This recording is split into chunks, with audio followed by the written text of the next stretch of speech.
Hello. Hello. Hi, welcome back. Hi, Thank you. everybody. Welcome to this week's Learning Space. I am your host today, Nicole Galucci. Unfortunately, Georgia Bracey's caught up in some mad writing, so she won't be joining us today. But I have with us our guest, Laura Connor. Hello, everybody. Hi, from the University of Alaska at Fairbanks, which I've managed to screw up the time zone conversion at least once. Not a standard time zone for me to think in. So thank you very much for joining us today. Well, thank you for having me, Nicole. Yeah. And thank you, all you guys watching. As usual, you can use the Q&A app or the question and answer app. It's over in the corner somewhere on the video right now, on the version that you're watching. So you can click to join the conversation, say your hellos, you can ask questions, you can leave comments for us that relate to the topic we can read on air. So good morning, good evening, good afternoon, everybody. See, we have Guido coming in a little bit late from Germany.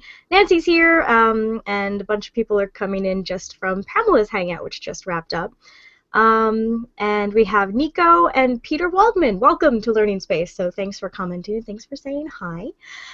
So today we are going to talk a little bit about a project that I became aware of I think it was the Astronomical Society at the Pacific meeting I was in last fall, and I saw a poster about this project called The Colors of Nature, which is the intersection of art and science explored through color. And I love that topic, and I love some of the things you do, so I asked Laura to come on the show and tell us a little bit about the project. So why don't you start off, tell us a little bit about yourself first, and then kind of an overview of the Colors of Nature project. Sure, Nicole. So I'm a research assistant professor at the University of Alaska Fairbanks. The reason that I got interested in this is, well, my background's in biology. I do a lot of STEM education outreach projects, and I do some STEM education research as well. Mm-hmm. But I started out as a biologist, and the lab that I worked in Tucson, Arizona, actually looked a lot at color. We looked at mating signals and courtship and learning in insects in relation to color. And so bees and butterflies actually can learn specific colors of flowers and in different ways. Bees actually can identify particular colors that are rewarding, and then they can switch to other colors later when the flowers become unrewarding. So let's say there's a blue flower that is giving you a lot of nectar and so forth. So the bees can actually learn to respond to only blue flowers for a particular time, and then forget that, and then later learn to only respond to yellow flowers that are providing nectar. And so this area has been something that's been near and dear to my heart for a really long time. My roots are in biology, like I said, but I've been doing STEM education for a really long time. And so I started to get together with some collaborators. So Steve Pompey in Tucson is one of the project leaders, and Marika Guthrie, who is at the University of Alaska Museum of the North here in Fairbanks. She's the art curator. Steve Pompey is an optical scientist. And then I have another colleague, Carrie So, who's at the University of Washington Bothell, who's a learning scientist. And I started to get together initially with Steve and Marika, and we really noticed, that there's quite a bit of overlap between science and art. So we started thinking about the skills and dispositions that overlap between science and art, things like observation, experimentation, pattern detection, abstraction, and then, things like creativity and curiosity that are actually necessary for science as well as art, although a lot of times people don't think about science as being a very creative endeavor. So our project team started getting together and talking about all of these ideas, and with our interests in STEM education, we started to think, well, the goal was, how can we start to illustrate that science is creative, and how can we illustrate that science and art have a lot in common through some outreach educational activities. Awesome.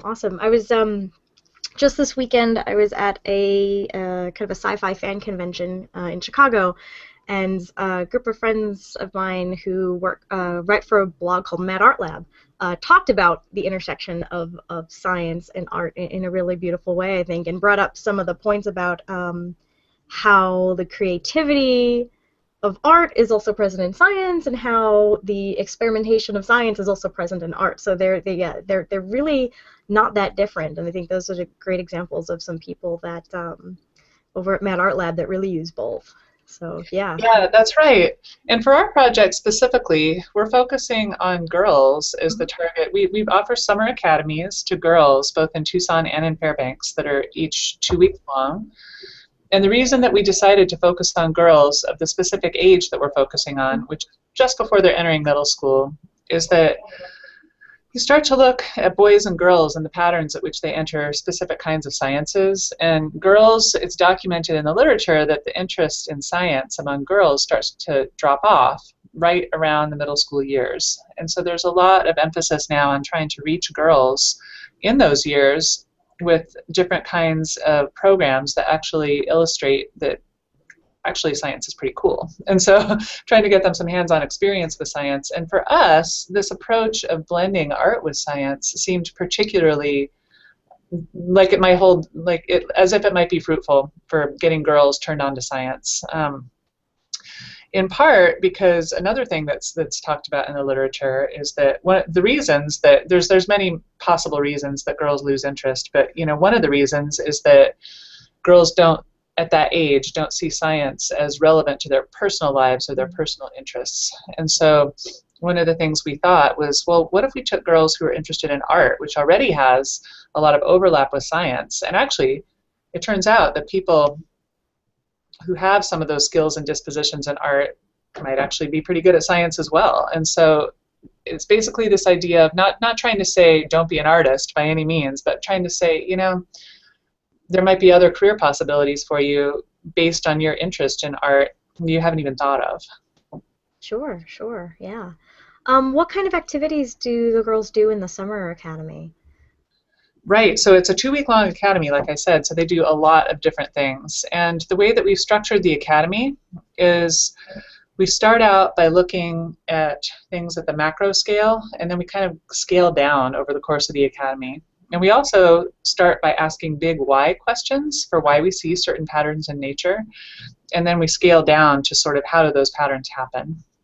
So that's kind of the big structure of the academy.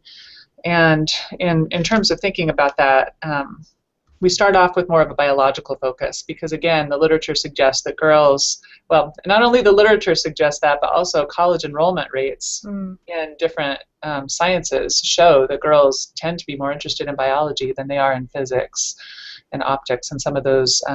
So we start with biology and art. Everything is integrated through an art, into art, and we try to look at the world through an artistic lens in the academy. And so we start out by looking at big macro things. Why do animals and plants have the colors that they have? Okay, and so the girls do some games and hands-on explorations of why animals have particular colors. We have them do a lot of sketching and drawing of still mounts and as well as things that they see out in nature. And so we start by focusing on, like I said, that kind of big picture of why the animals have these particular colors. And then we kind of go down over the course of the academy and start to say, well, how are the colors produced? And so we start thinking about, well, how do you even see a color? What is color? And so the color just seems to be an ideal lens with which to view this sort of intersection between art and science, because there are biological and physical reasons that color occurs, and it's obviously a big component of art. And so we've used color as sort of our lens. So after the girls are sort of doing this big scale investigation of what do animals look like, what do plants look like, why do they have the colors that they have, and really trying to document that through art, then we start to look at, a little bit closer up at the animal or the plant. So some of the things that they do when we're looking at how light is perceived or how color is perceived, it's an interaction of 3 things, right? So you have to have the intrinsic properties of the object. So the object has to have something physical in it that makes it look a certain way. And then you have an eye, that, or a camera lens or something, which is called, we call it the detector in the academy. So you have to have a detector that is capable of perceiving those physical properties, and then you have to have a light source. Mm-hmm. Okay, so we kind of use this triangle, this triad of things, the light source, the detector, and the intrinsic properties of the object as this framework. And so on different days, after we look at this big scale, why do animals have color, we start looking at those different pieces of the triad. And so first we look at light source. And so one of the things the girls do is they walk into a room that is lit only by a sodium light. Mm. And so everything in the room kind of looks yellowish or grayish, different shades. And so we're trying to use inquiry-based techniques. And so that they walk in and they're interested and they're saying, and they start to ask their own questions, right? They walk into this room that has a very interesting setting and they start to wonder, well, why is this happening? And so then they do some hands-on investigations. They're looking at all these different objects and they try to guess what the colors are. And then we have them turn on the lights and they're very surprised. And so it really illustrates, instead of just telling somebody that a light source is important in how we perceive color, we're showing it. And they're actually doing a hands-on exploration of how that light source is different. Cool. So those are some of the types of explorations that they do early. Usually we do a scientific exploration in the morning, and then in the afternoon we try to have some sort of a design challenge in which they use the science that they learned to produce an artistic product. Okay. What kind of things do they make? What kind of things do they make? So we have 4 or 5 major design challenges within the academy. Mm-hmm. One of them is a computer animation of a function of color. So this goes back to the biological piece. So animals, why do animals have color? Well, animals have particular colors, usually either to blend in with their surroundings or to attract a mate, to warn away predators.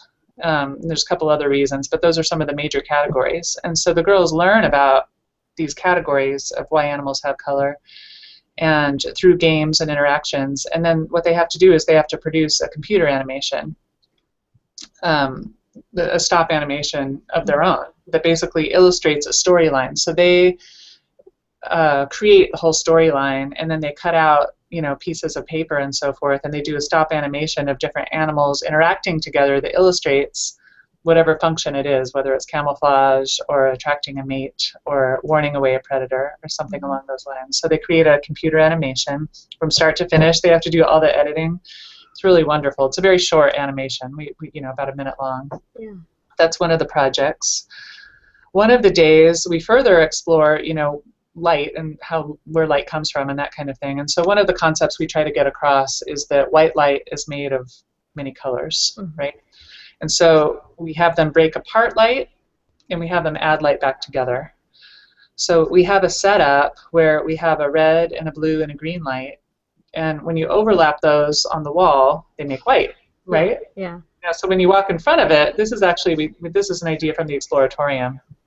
So when you go and stand on a white sheet in front of these lights, it makes colored shadows over the wall, because wherever your body is blocking out one of those lights, you get a mixture of the 2 remaining lights. So you end up with magenta shadows and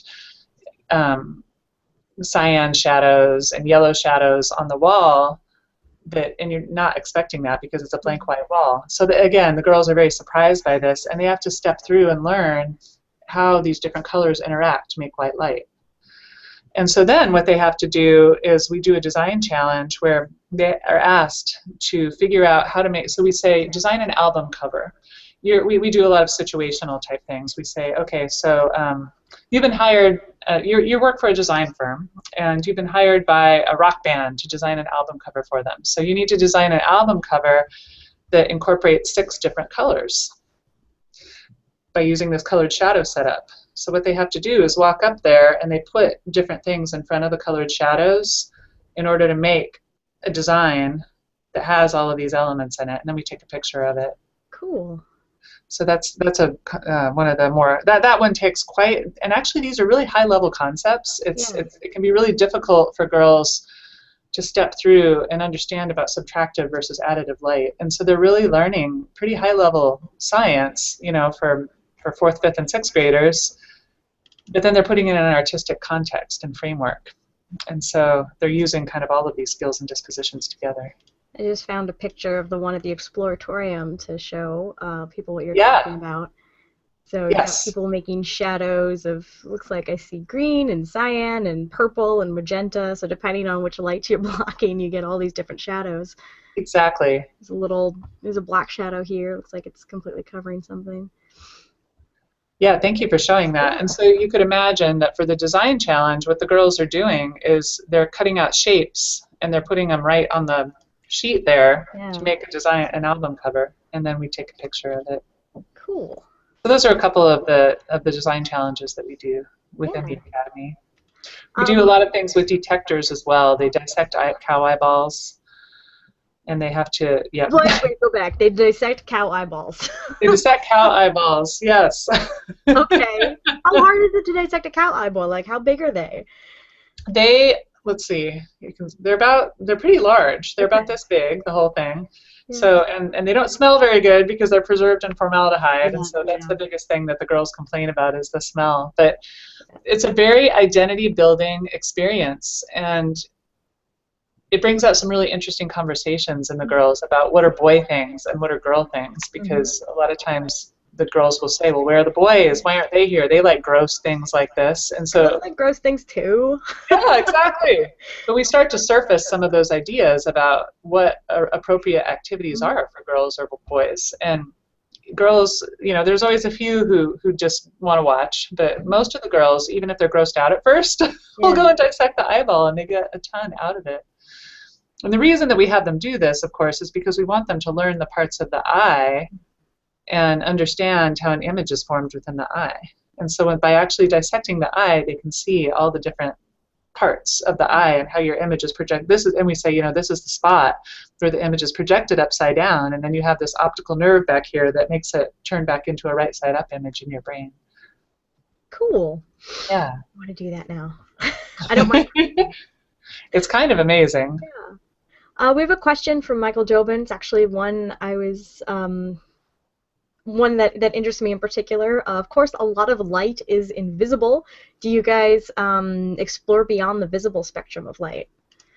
We do.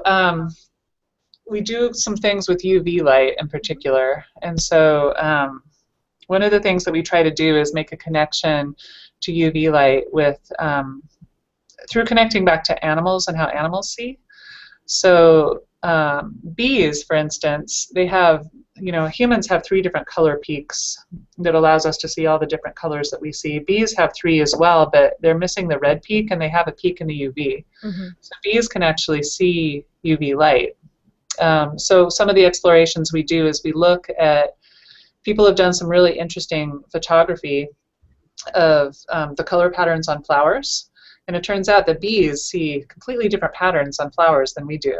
Cool. So they talk about, so basically a bee might see we might see a flower that looks like it doesn't have a ton of contrast, but a bee might see the target in the middle as having a really high amount of UV contrast. So we do a little bit of exploration with, what are bees visiting, and we try to and then we actually have the girls do some kind of everyday science with UV light. And so we have the black lights, handheld black lights, and we have them look at everyday objects and see what glows. Things like money have UV marks in it. All kinds of different things have the UV marks in it. So we do a little bit of exploration of UV light. Not as much with infrared. UV is the main thing we focus on and infrared, of course, has some connections to the biological world as well. And we do look at the entire electromagnetic spectrum, and so we talk about other kinds of light, but really what we try to do in the academy is limit our talking and try to do as much as we can through hands-on explorations. Yeah, and as I've discovered, you really can't do hands-on X-ray and gamma ray explorations with. You can't do those. Kids. No, not very much. You can talk about them, but yeah. We do. And actually, Steve Pompey, my collaborator, is the optical scientist on the project. Like I said, I'm the biologist, and so I'm very less versed with how you study stars and so forth. But that's something that is brought in a little bit. We have a female optical scientist, Katie Kalida, that is one of our instructors, and she brings in some of her work with telescopes and thinking about how you see things that are very far distant. Yeah. Cool.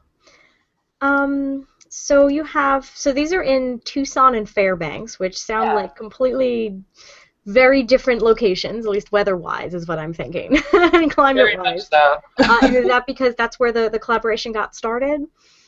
That is actually, yeah, that's the reason for that. We wanted to have a broad reach in terms of offering programs across different areas, but it's basically a function of the fact that I did my PhD work at the University of Arizona, and when I was thinking about starting this project, and I needed an optical scientist that was deeply engaged in STEM education and outreach, and Steve Pompey was the person who came to mind. So Excellent. he's based in Tucson, and I'm up here, so the collaboration started that way, and that's why we're geographically disparate. Cool. Well, I Yeah, see that you guys have another one coming up this summer, we do. in Tucson and also in Fairbanks.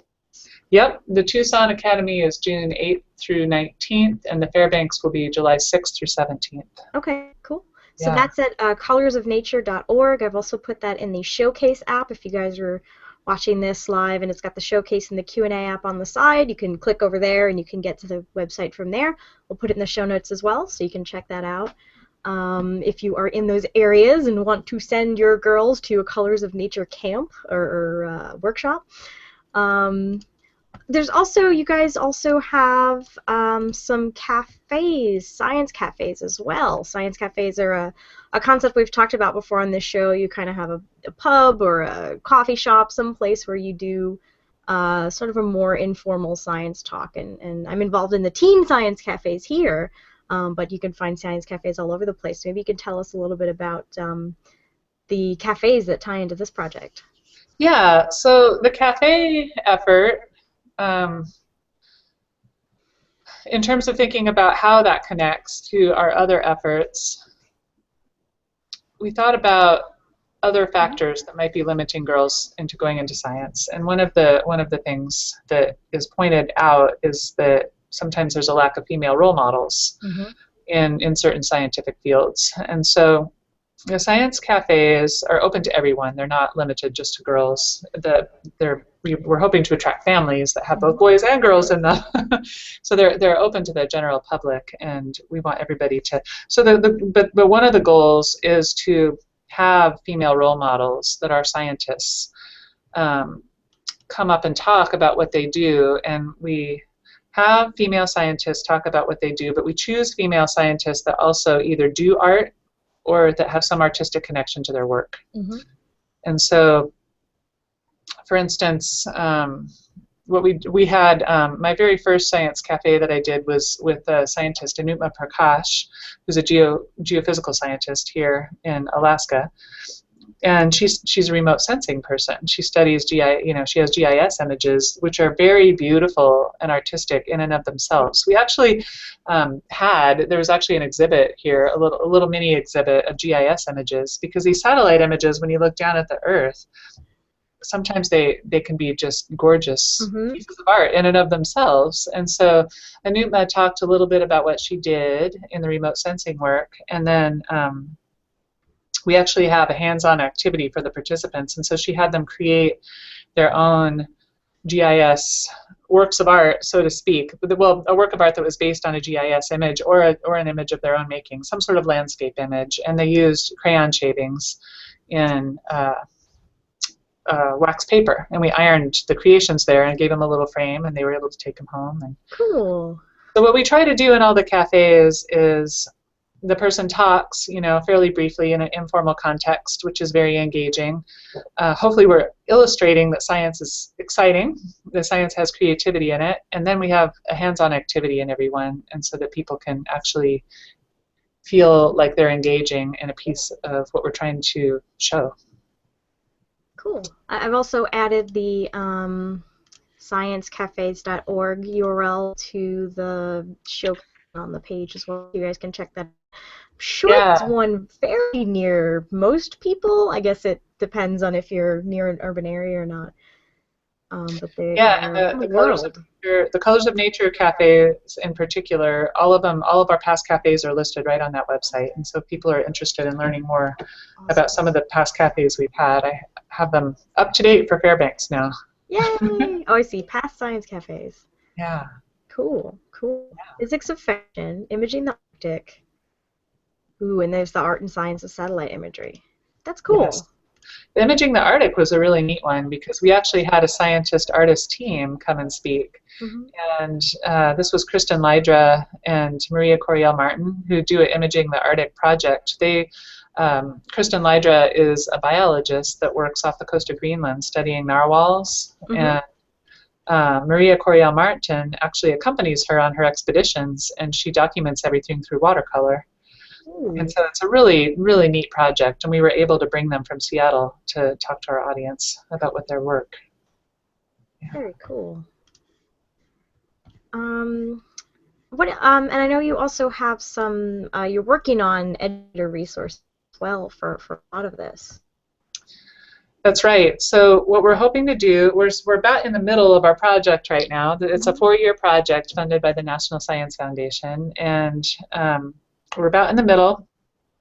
And the idea is that once we work out all the kinks of the summer academies, then we want to create kits that kind of represent some of the themes and the best of the activities of the academies that can be used both by informal educators and by teachers.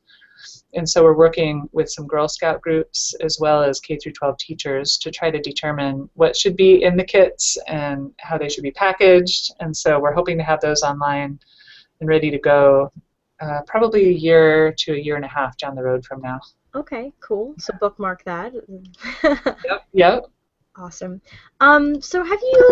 So have you learned anything? So I go squee at the biology things because my background's in physics and astronomy, and Sure. I learn new biology facts all the time, and I think it's really cool. What cool stuff have you learned from a field not your own while doing this?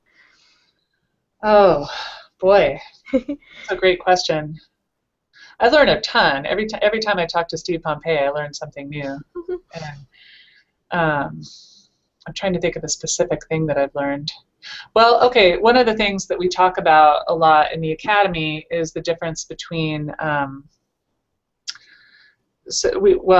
we make a distinction between light or colors that are produced by pigment versus colors that are not produced by pigment, right? And so I had no idea about the physics behind how non-pigmented color worked. And so things like iridescence and thin films and all of these different ways that colors are produced, there are very complex properties of surfaces that make them produce light in particular ways. And so that's, I think, the biggest thing that I learned about was structural color. So how are different structural colors produced? And I had no idea about the depth and variety of ways that structural color could be produced. Cool. Yeah. Just checking out the comments. Nancy Graziano asks, do you discuss the difference between additive color and subtractive color? And if so, how easily do students grasp the difference? I don't know if we use those terms. We kind of try to get at those concepts when... Maybe you want to give an overview, too, for the audience as well, what those terms mean. Sure. So, well, again, I'm not the physicist, but you know, when I think about additive color versus subtractive color is like when you use paint. Okay, that's what I was thinking too. Yeah, so you're mixing paints together and you're creating colors by adding colors together, right? Whereas subtractive color is like the colored shadows thing that we did, right? And so boy, subtractive color, that would be, I'd need to actually think about how to define, how to explain that in a little bit better terminology. But basically, I'm wondering if I could find a little Venn diagram really quickly. Yeah. So, I think I know what you're talking about, because when you mix all the colors of paints together, you get like black, and if you mix all the colors of light together, you get white. So those are two different processes. That's right. And so additive color. So if you mix red and blue together, you get purple, right? Or if you mix red and yellow together, pigment colors, then you get an orange. Whereas it doesn't work that way with light. So I think about it in terms of mixing paint versus mixing light, and mixing light is the subtractive color. So if you overlap a yellow, I'm sorry? I was gonna say I remember doing the paint one like in preschool, but you don't necessarily do the light one. You just learn that white light has all the colors, but nobody actually breaks it down, at least in my experience. Exactly, and it's very counterintuitive. And so with respect to the question of students getting it, Mm-hmm. the colored shadows is where we actually explore that Mm-hmm. in terms of how light mixes and what overlapping or how how does this happen. So when you add all of the lights together, like you say, you end up getting white. And so we do go over what happens when you block out. So the primary colors of light really are red and green and Mm-hmm. blue, Mm-hmm. rather than having the primary colors that you think of normally. And so in the subtractive color, we do step through that, and that is a tougher concept for students to get. But the colored shadows activity and then stepping through what happens when you're only mixing 2 of the light colors Yeah. versus 3 versus 2 of the others really does help students get their head around the concept, even though we don't use the term subtractive. Right. But we do talk about what happens when you mix paint versus what happens when you mix light. Okay. Yeah. I feel like this is like theater techs know this really well, and like nobody else. Or Right. anybody who does Yeah. lighting for TV, or because I remember in theater they have like these certain gels that they were called that they put in That's front of right. the light. There's only a finite number of them, so they have to mix beyond that to get what the director wants. Exactly, exactly. And so that's one of the ways that you can get creative is talk about, well, if you were a designer on a set, what would you produce? That's kind of the idea with the colored, well, we use the album cover as the outcome rather than, a set for a play or something. But it's the same concept as you're using these stage lights that are up in the air to produce your art. Yeah. Cool. Looking at some other comments, Nancy added that she meant the additive white light being all the colors and how black is a lack of any color. Do you talk about that as well? Oh, yes, we do. That is something that we look over, that we do illustrate. And one of the easiest ways to illustrate that is if you close your eyes Mm-hmm. and you don't see anything, right? Because well, it depends on how dark your room is. I see the inside of my but it's the stupid bright lights here in the office. So we actually do. I mean, it seems like a simple thing, but we explicitly address that. It's what happens if we turn off the lights. Yeah. It's black because there's no light. And so that's different than when you mix paint together. If you mix all the colors of paint together, you get black. Is my shirt still blue when the lights are off? Like, this is a heavy philosophy. Exactly. And the girls start to actually get really, it's sort of like that. Does anybody hear the tree falling in the, just if nobody's there, does the tree in the woods make a sound when it falls? It's kind of the same question, Is my shirt still blue and my eyes are closed? Well, I don't know.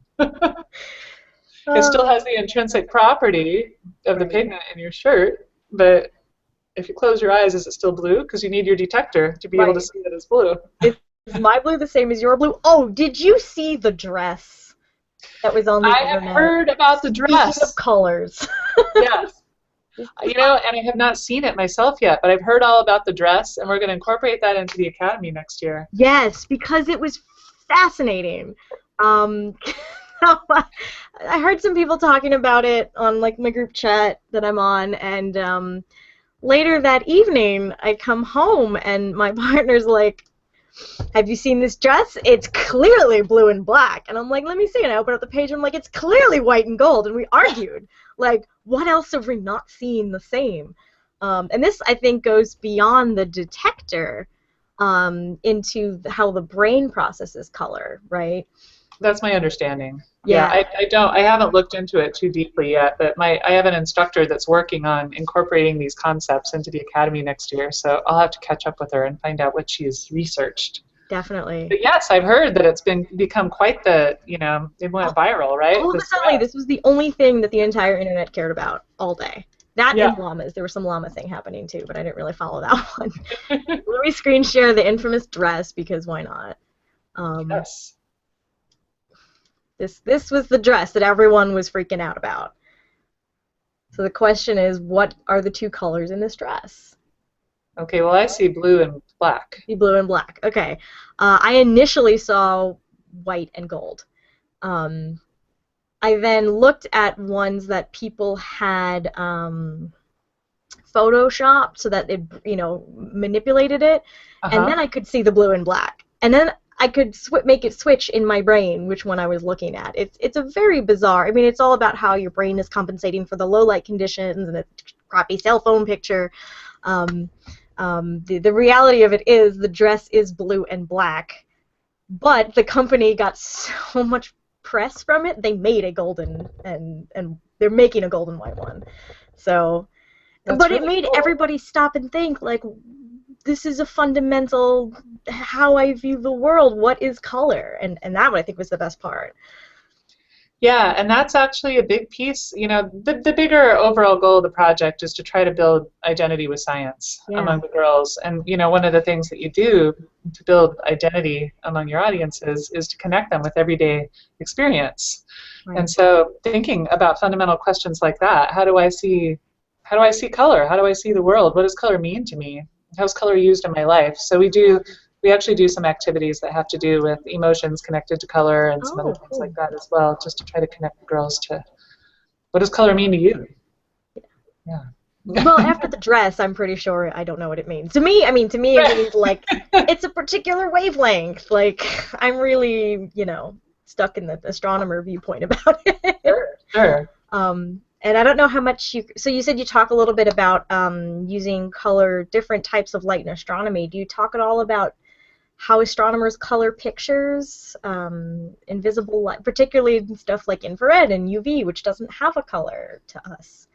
You know, I think that it's not a big focus because of the overall framework was this idea of focusing on biological natural objects. Sure.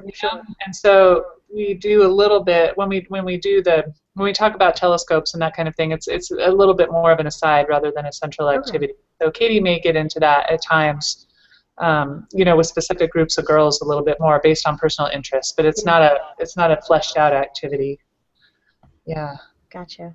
Yeah.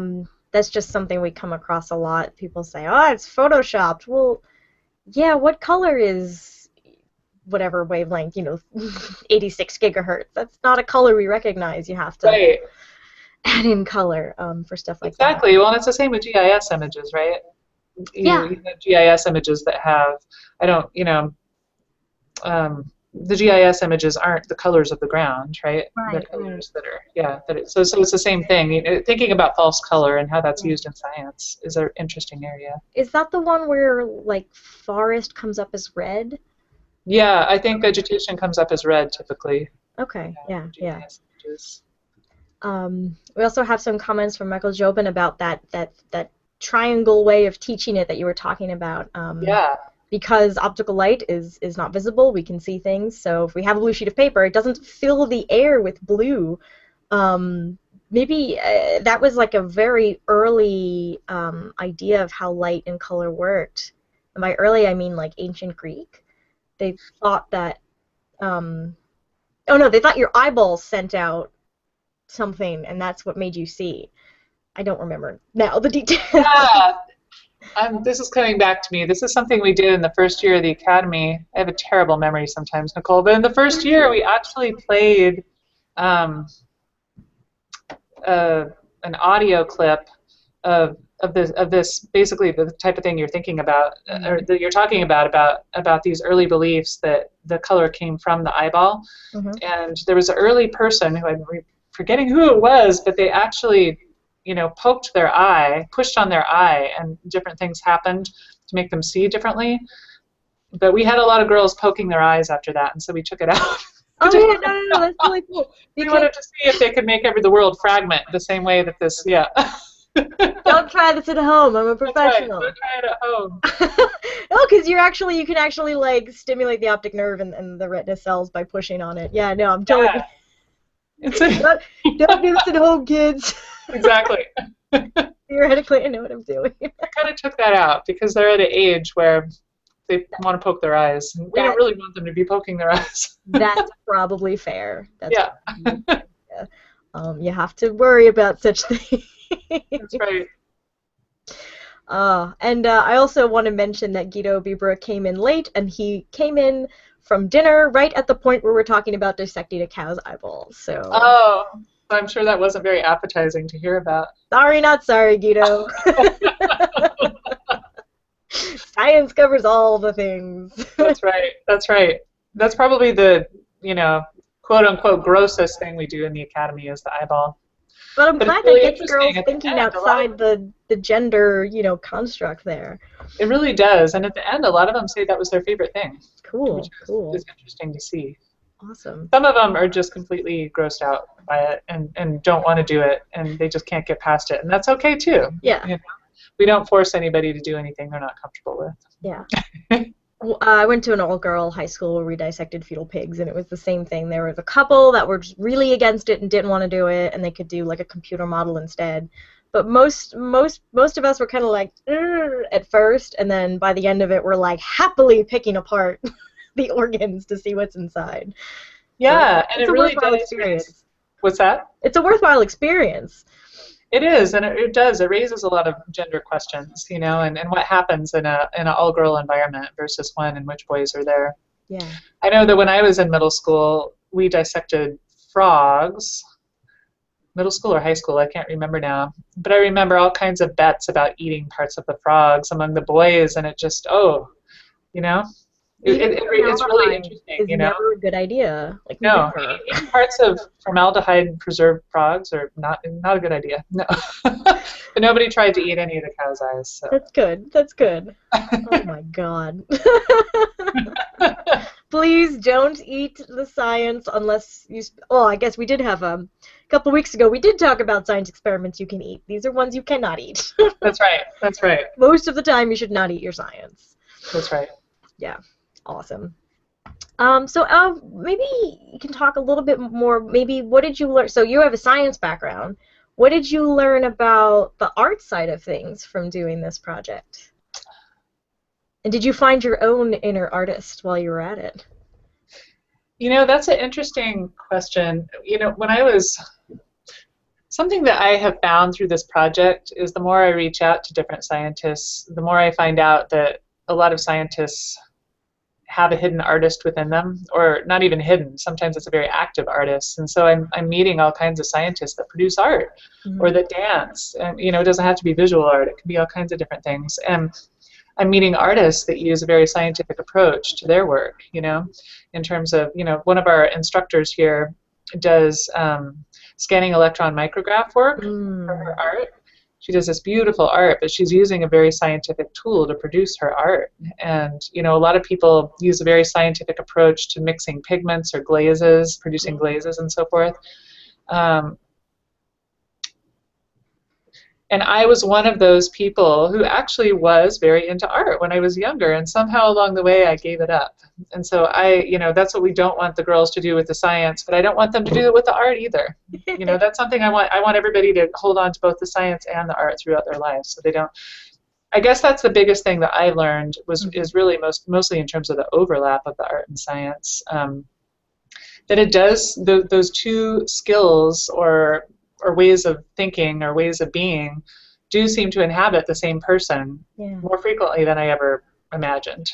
And so that was something that I learned. It was that not only conceptually do art and science have a lot in common, but they actually seem to, a lot of people do both. Yeah. Yeah. Do you have a particular type of art that you prefer or found yourself getting drawn to? Personally?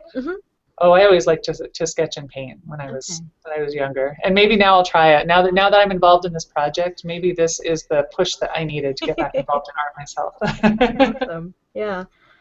I have an anecdote related to that. When I was in grad school, I was in a dance troupe at the university, and at the time I was in it, half of the student troupe was made up of science and engineering, all female, science and engineering grad students. Wow. Well, the club was primarily undergraduates, but the ones that actually joined the performance troupe, it was half of us were science and engineering grad students, and there was clearly we need a release from the lab type thing going on. That's right. And and another thing I'll tell you something that I think that maybe I had a misconception about art, or that I didn't really think about consciously, even though I've done art in the past, is that so here we are, we're in this project where we're trying to illustrate that science is creative and it's exciting, and I started doing, but what does creativity mean, right? I mean, the creativity in both art and science have to be done within certain constraints and boundaries, right? I mean, I think that a lot of people think that you just walk up.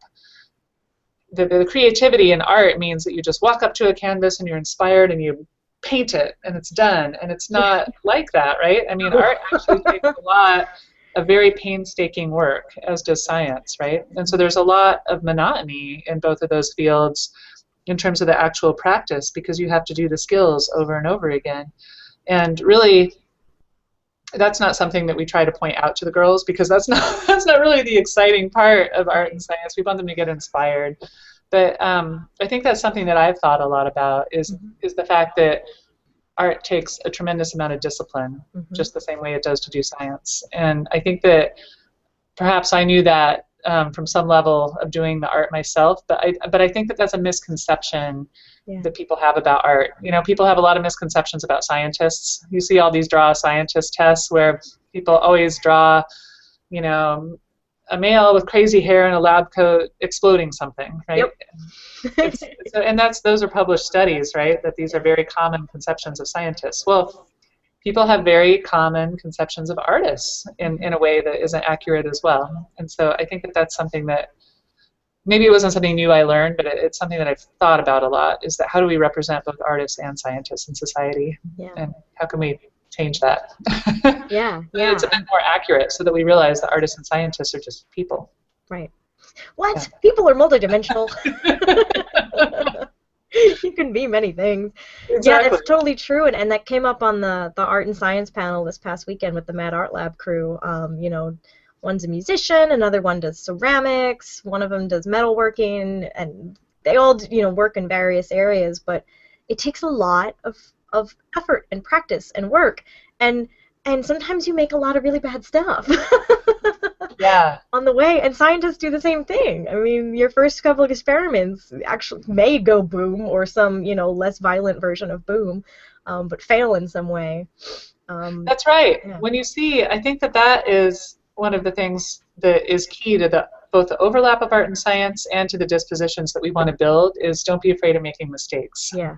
We have the whole thing with the mistake monster at the beginning, where we try to quiet what Marika calls, you know, to try to quiet the voice in the head that sits here and tells you that you're no good and that you can't do this, and that, no, I'm not a good artist, no, I can't do it. And so we do some work with the girls to try to quiet that voice at the beginning of the academy, because I mean, that's a huge principle of both art and science, is that in order to progress, you have to make mistakes. And so we illustrate some examples of things that have been discovered through, you know, quote, mistakes. And it's interesting. You see a published paper that looks so neat, and, you know, we followed these steps and we got these results, and nobody tells you that, you know, your plants died in the middle of the experiment. You had to start it all over again, and something happened where you had there was suddenly a bacterial infection that changed everything, but maybe that led you to a new observation. Right. And it's the same thing in art. And so, you know,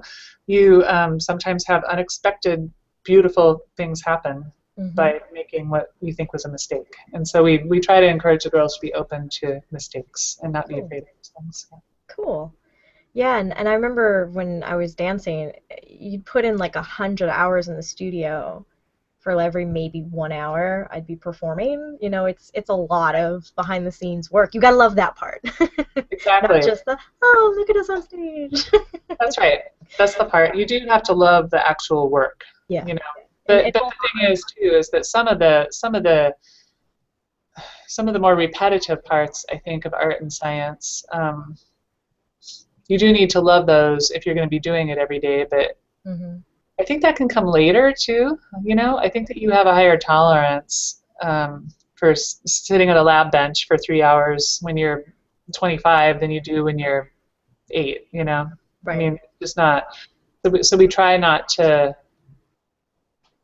We try to. I guess our belief is that we need to engender the excitement and interest first. Sure. And if you're loving what you do, you might be more likely to be able to stick through the parts that are a little bit more challenging to stick through, right? Because that's just life, right? Being disciplined to do something and see a project through. Well, you have to have a reason that you want to see the project through in the first place. Yeah. Yeah, and it's hard to do when you're 8. Yeah. Well, yeah. I mean, the girls are a little older than that, but Oh, okay, yeah. just But yeah, throwing that's why that out you there. start to do Right. an internship in college, and then grad school, it's like, oh, then you get to really see behind the curtain, I feel like, in grad school Yep, that's very true. in science. We Yeah. have one more comment about art and science from Nancy Graziano that I want to share, and that it is only relatively recently that science and art are considered to be diametrically opposed fields. For example, Galileo was both a scientist and an artist. So yeah, maybe you want to comment on that, the fact that it's only in recent times that art and science have seemed to diverge. I think that's true. I mean, you look at Renaissance times and Hmm. everything was much more um, yeah, everything was thought to be much more mixed. And I think that you Yeah, do see a lot of examples, well, at least famous examples from Renaissance times of people right. who really embodied the art science connection. And it's true. I think that it is more in recent times that Yeah, we've seen them as two separate disciplines. And now I think that the pendulum's swinging back again. This area of art science, I mean, STEAM, we talk about STEM for many years, and now talking about STEAM, science, technology, engineering, art, and math. STEAM is becoming a very popular term yeah. in science education these days, and so many people are looking at this approach. It's not just us. So I really do think that our thinking is changing Becoming now, more and maybe interdisciplinary. Yeah. becoming more interdisciplinary. Yeah, and I think it's a swing of the pendulum. Hmm. Yeah. Yeah, another famous example that came up in this weekend's discussions is Charles Darwin. Hmm. He was an amazing illustrator and a really great writer of prose, and oh yeah, he also did a whole lot of science. Like his work, the origin of species, involved both. I mean, those intricate diagrams of pigeon beaks, That's right. finch beaks, and pigeons. I just remember a lot of pigeons. I had to read that when I was 13. Uh, Well, an early naturalist had to be pretty good at art, or they had to have Correct. access to somebody who could really, if you're looking, especially in that whole era with Linnaeus, when we were discovering all documenting new species, right? Mhm. And looking at all the minute differences between Yeah. species, and you look at those drawings from early naturalists that are just amazing, and you had to have both skill sets, I think, at one point in order to really do your work. But Yeah, absolutely. yeah. Yeah. There are I know there's some sci art. There's a sci art hashtag happening on Twitter right now. There is so this is, where is it? There is a Kicks, it's an Indiegogo campaign, I think, for some science and art collaboration. So if you look at the hashtag SciArt, SCIART, or at Mad Art Lab, you can check that out. So they're doing, because there's a lot of illustrators who do really amazing science illustrations. And so they're working on some art projects as well. So check that out if you're interested in science and art and don't live in Fairbanks or That's Tucson. The Rhode Island Institute of Design is an institution that's been deeply involved in the STEAM movement, and they really are looking at the integration of engineering and design principles. And NSF did this visualization challenge recently where they were trying to challenge people to produce the most beautiful visualizations from the world of science and engineering possible. And so Gotcha. this really is happening, I think, at the national scale. And Yeah, so definitely. many people deeply involved in the STEAM movement. I just found that, so the SciArt hashtag, I want to say was started by Glendon Mello. If it was not, I apologize to whoever did start it, but Glendon Mello is a artist that I've met. And Amy Davis Roth is doing a Patreon campaign for science art. So I'll add that stuff to the show notes and links as well, so you guys can check that out. Yeah, excellent. One more comment from Nancy. My daughter got a BFA in photography with a minor in math. When she was setting up her courses to do this, her photography advisor looked at her like she had three heads, and the math department looked at her similarly, asking, "Why? Why not?" Yeah, well, and I mean, I think the thing is that we still have a lot of silos in Yeah. academia. I mean, I think there's a huge focus on interdisciplinary work. but the interdisciplinary work can be really difficult, and I think that in some ways we are still, there in many places we're still very siloed. So. Yeah, definitely. Yeah. I could see that happening. Yeah, yeah. I had a friend who tried to dual major in physics and theater in college, and that just didn't quite work out. So. Yeah, I could see. Well, it certainly add a lot of time onto your degree, wouldn't it? Yes, that's probably part of the problem. You have to take a whole different set of courses that don't unfortunately overlap. So Yeah. it's tough. It's tough. It's too bad that we have to choose, though.